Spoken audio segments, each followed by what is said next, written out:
आजकल की इस भागती दुनिया में हम इतने ज्यादा व्यस्त होते जा रहे हैं कि हम खुद को भूलने लगे हैं। हमारे मन में इतने विचार चलते रहते हैं कि वह हमें शांति से बैठने ही नहीं देते। जब कभी थोड़ा सा समय मिलता है हमें शांति से बैठने का, तो हमारे दिमाग में फिर से तमाम विचार आने लगते हैं और फिर हम यह भूल जाते हैं कि हम शांतिपूर्वक बैठे हैं कि नहीं। अर्थात हमारा दिमाग विचारों से इतना ज्यादा भर जाता है कि वह हमें शांति से एक जगह पर बैठने ही नहीं देता। तो आज के इस वीडियो में हम अपने मन के विचारों को साफ करके अपने दिमाग को किस तरीके से शांत रखा जाए, इसी के बारे में बात करने वाले हैं। दोस्तों, एक बार एक गुरु और एक शिष्य एक सुनसान जंगल से गुजर रहे थे। तभी शिष्य अपने गुरु से एक सवाल करता है कि गुरुजी, ऐसा क्यों होता है कि कुछ लोगों के पास कुछ भी नहीं होता लेकिन फिर भी वह सुखी रहते और आनंद में रहते हैं, और कुछ लोगों के पास सब कुछ होते हुए भी उदासी उनके चेहरे पर साफ दिखाई देती है। गुरु ने एक मुरझाए हुए फूल की तरफ इशारा करते हुए अपने शिष्य से कहा कि यह सोचने और समझने की बात है। अगर ये फूल ये सोचेगा कि मैं कल मुरझा गया था, या फिर यह सोचेगा कि मैं भविष्य में फिर से मुरझा जाऊंगा, तो ये कभी भी खुलकर पूरी तरीके से खेल नहीं पाएगा। अपने सुंदर स्वरूप में यह कभी भी वापस नहीं आ पाएगा और अपनी इस प्रकृति में कभी भी बिखेर नहीं पाएगा। इसी प्रकार इंसान अपने अतीत की यादों में खोया रहता है या फिर अपने भविष्य की करता रहता है। भविष्य के दुखों के बारे में सोचता रहता है, या भूत में जो उसके साथ बुरी घटनाएं घटित हुई हैं, वह उन्हीं के बारे में सोच सोच करके वह अपने भविष्य के लिए चिंतित होता रहता है। तो ऐसा मनुष्य जीवन में कभी भी सुख अनुभव नहीं कर सकता। यह समझने की बात होती है कि जीवन हमेशा वर्तमान में होता है। अतीत और भविष्य की कल्पनाएं हमेशा मनुष्य को मृत्यु की तरफ ले जाती हैं। इसलिए यह जरूरी हो जाता है कि जिस प्रकार हम अपने शरीर की देखभाल करते हैं, उसे बीमारियों से दूर रखने के लिए उसके अंदर ऐसी गंदगी भी साफ करते रहते हैं। ठीक उसी प्रकार समय समय पर हमें अपने मन और मस्तिष्क की भी गंदगी को साफ करते रहना चाहिए, उसकी धुलाई करते रहना चाहिए। इससे आपकी बुद्धि की क्षमता तो तेज होगी ही होगी, साथ ही साथ आप हमेशा आनंद में रहने का रहस्य भी जान पाएंगे। शिष्य ने सवाल किया कि गुरुदेव, इससे पहले कि हम मन और मस्तिष्क पर चर्चा शुरू करें, इससे पहले मैं यह जानना चाहता हूं कि जिन लोगों के पास सब कुछ होता है वह दुखी क्यों रहते हैं, और जिन लोगों के पास कुछ भी नहीं होता है वे अक्सर आनंद में क्यों होते हैं? यह रहस्य क्या है? इसके पीछे का कारण क्या हो सकता है? गुरु ने उत्तर दिया कि कुछ लोग जीवन में जब सब कुछ हासिल कर लेते हैं और सब कुछ हासिल कर लेने के बाद उन्हें सब चीजों की व्यर्थता का पता चल जाता है। ऐसे लोगों को अक्सर यह एहसास जकर लेता है कि मैंने जीवन में कुछ भी पाया, जो कुछ भी किया उससे भले ही मैंने सुख सुविधाएं हासिल कर ली हों, लेकिन मन की शांति अभी भी बहुत दूर है और अधूरी भी है। उस तक मैं पहुंच नहीं पाता। सब कुछ पाकर भी मैं अपने मन को जान नहीं पाया। और जब इंसान को ऐसा लगता है तो उसे महसूस होता है कि जो कुछ भी उसने कमाया है वह कौड़ियों का भाव था। उसने अपना जीवन बेकार की चीजों में यूं ही व्यर्थ कर दिया।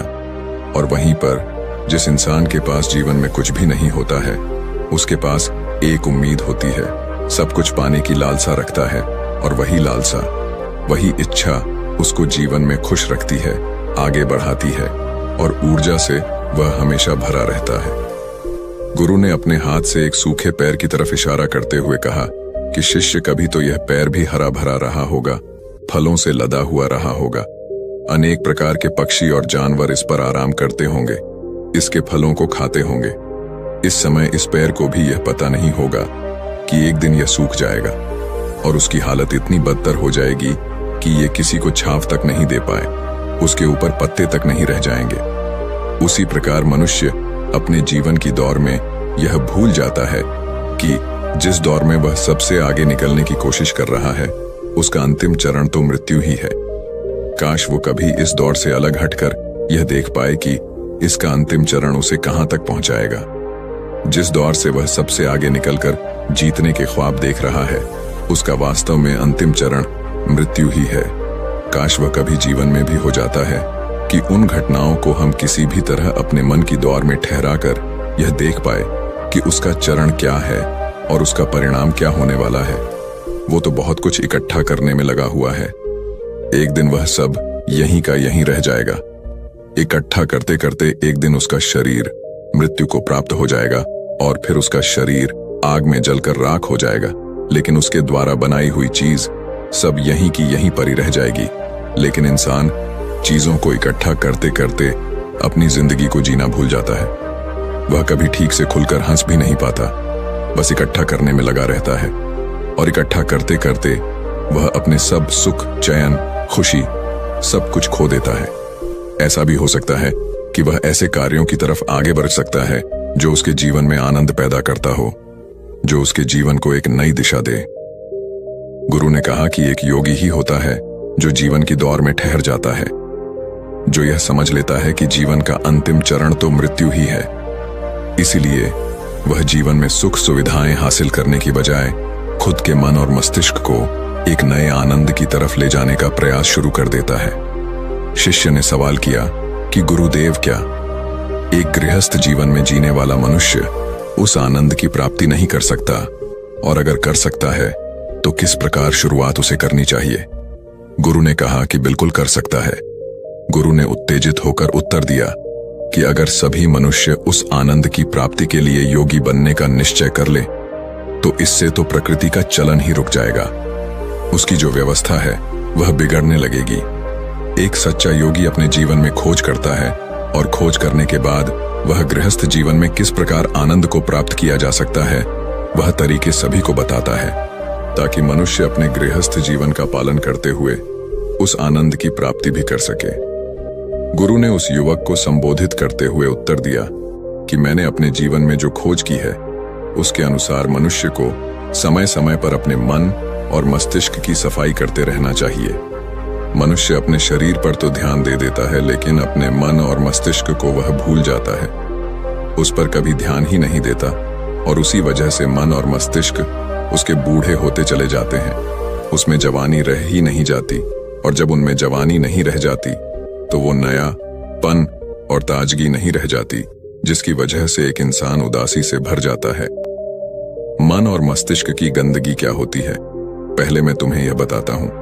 हर मनुष्य के जीवन में कुछ ऐसी घटनाएं घटती हैं जिनका उसके मन और मस्तिष्क पर बहुत ही गहरा असर डालती है। वह जीवन पर्यंत उन घटनाओं को भुला भी नहीं पाता और वही घटनाएं उसके मन में पूरी तरह से पक्की बैठ जाती हैं, जो उसके मन में गांठ बना लेती है और भविष्य में जब भी वह कोई काम करता है तो ये घटनाएं उसको प्रभावित करती है। उसके विचारों को, उसके निर्णय को पूरी तरह से यह घटनाएं बदल कर रख देती हैं। ऐसे मनुष्य की दृष्टि भी भ्रमित हो जाती है। वह सत्य स्वरूप को देख ही नहीं पाता। वह उन चीजों को, उन घटनाओं से जोड़कर भ्रमित तरीके से देखता रहता है। उदाहरण के लिए, अगर किसी बुरी आंखें वाले आदमी ने आपको धोखा दे दिया है तो आप जीवन पर्यंत बुरी आंखें वाले आदमी को हमेशा धोखेबाज ही समझते रहेंगे। उस पर कभी पूर्ण रूप से आप विश्वास ही नहीं कर पाएंगे। लेकिन समझने की बात यह होती है कि जिस इंसान ने आपको धोखा दिया है वह धोखा आपको बुरी आंखों से नहीं मिला, वह इंसान के स्वभाव से मिला है। लेकिन उस इंसान के स्वभाव से हमारे दिमाग में उसका एक चित्र छप गया, उसकी एक छवि बन गई और वह छवि दूसरे आदमी से जब हम संपर्क करते हैं तो बीच में एक दीवार की तरह खड़ी हो जाती है और इसी वजह से दो लोगों के बीच गहरे संबंध स्थापित नहीं हो पाते। तो मनुष्य के लिए सबसे जरूरी यही होता है कि वह अपने आप को अतीत की घटनाओं से मुक्त रखे। उन घटनाओं से प्रभावित होकर वह दिमाग में किसी तरह की छवि न बनाए। कुछ लोग इस बात पर यह सवाल खड़ा कर सकते हैं कि फिर जीवन के अनुभव किस काम में आएंगे, लेकिन समझने की बात तो यह होती है कि हम जीवन के अनुभवों को भी भ्रमित तरीके से जान लेते हैं, सही तरीके से उनसे सीख ही नहीं पाते। शिष्य अपने गुरु की बातों में इतना खो गया कि उसे चलते चलते जंगल के रास्ते में पड़े हुए कांटे दिखाई नहीं दिए और अचानक उसके पैर में कांटा छुप गया। गुरु ने उसका कांटा बाहर निकालते हुए उससे पूछा, यह कांटा तुम्हारे पैर में क्यों लगा? इसके पीछे तुम किसे जिम्मेदार मानते हो? गुरु ने कहा कि तुम मुझे भी जिम्मेदार मान सकते हो, क्योंकि मैं तुम्हें ये बातें सुना रहा था। या तुम खुद को भी जिम्मेदार मान सकते हो कि तुम मेरी बातों में इतना खो गए कि तुम्हारा रास्ते पर से ध्यान ही नहीं रहा। या तुम इन पैरों को भी जिम्मेदार मान सकते हो जिन्होंने ये कांटे इस रास्ते पर बिछा दिए। तभी शिष्य ने उत्तर दिया कि गुरुदेव, इसमें मैं खुद को ही जिम्मेदार मानता हूं, क्योंकि आप तो अपना काम कर रहे थे और इस पैर ने भी अपना काम किया, पर मैं अपना काम होशपूर्वक नहीं कर पाया। अगर मैं चलते समय ध्यान लगाए रहता, अगर मैं आपकी बातों में पूरी तरह से नहीं हो जाता, तो मुझे ये कांटा कभी नहीं लगता। इसमें पूरी तरह से ही मेरी गलती है। गुरु ने शाबाशी से अपने शिष्य के पीठ को थपथपाया और आगे कहा कि जो घटनाएं हमारे मन को प्रभावित करती हैं, जरूर उसे बाहर निकाल दें, और उसके लिए सबसे सरल तरीका है कि अपनी भावनाओं को व्यक्त करना सीखो। उसे अपने दिल में, अपने मस्तिष्क में बैठाकर मत रखो। जब तुम किसी दूसरे मनुष्य के सामने अपनी भावनाओं को व्यक्त कर देते हो, तो तुम्हारे मन का बोझ हल्का हो जाता है। कुछ लोगों का स्वभाव ऐसा होता है कि वह अपने मन की बात किसी को नहीं बताते। ऐसे लोग अक्सर अंदर ही अंदर दुखी होते रहते हैं, लेकिन वह अपने मन की बात किसी दूसरे आदमी को कभी नहीं बताते। उसके कुछ उल्टे ऐसे लोग भी होते हैं जो अपने मन में किसी भी बात को रख नहीं पाते। उनके साथ कुछ भी अच्छा या बुरा होता है, वह अपने मन की बात, अपने भावनाओं की बात दूसरों के सामने व्यक्त कर देते हैं। और तुमने खुद महसूस किया होगा कि जो लोग अपने मन की भावनाओं को व्यक्त कर देते हैं, वह जीवन में ज्यादा आनंदित रहते हैं। कभी भी प्राकृतिक रूप से आए हुए भावनाओं को नहीं रोकना चाहिए, या हमें किसी भी भावनाओं को दबाना नहीं चाहिए। अगर हम किसी भी भावनाओं को रोकने की कोशिश करते हैं, तो वे हमें अंदर ही अंदर खाने लग जाती हैं। गुरु ने आगे कहा कि शिष्य, अगर तुम्हारा मन किसी बुरी घटना पर रोने को हो रहा है, तो चीख चीख कर रो लो। अपने आप को रोको मत, उस भावना को पूरी तरह से बाहर आने दो। अगर किसी दूसरी घटना पर तुम्हारा मन खुश होने का, आनंदित होने का हो रहा है, तो पूरी तरह से नाचो गाओ, जिससे कि तुम उस भावना को बाहर निकाल सको। और जब वे भावनाएं अपनी पूरी गति के साथ बाहर आ जाती हैं, तो तुम्हारा मन उन घटनाओं को पीछे छोड़ देता है, अर्थात तुम्हारा मन धीरे धीरे हल्का होने लगता है। गुरु ने शिष्य को समझाते हुए बताया कि जिस प्रकार तेज रफ्तार से चलता हुआ पानी अपने वेग से आने वाली सभी बाधाओं को तोड़ देता है, और अगर हम अपनी भावनाओं को बहने दिए, तो वो उन सभी बाधाओं को तोड़ देगा, और उस बांध को तोड़ने के बाद उसका कचरा उसके मन से निकल जाएगा, और उसका चित्त मन भी साफ हो जाएगा।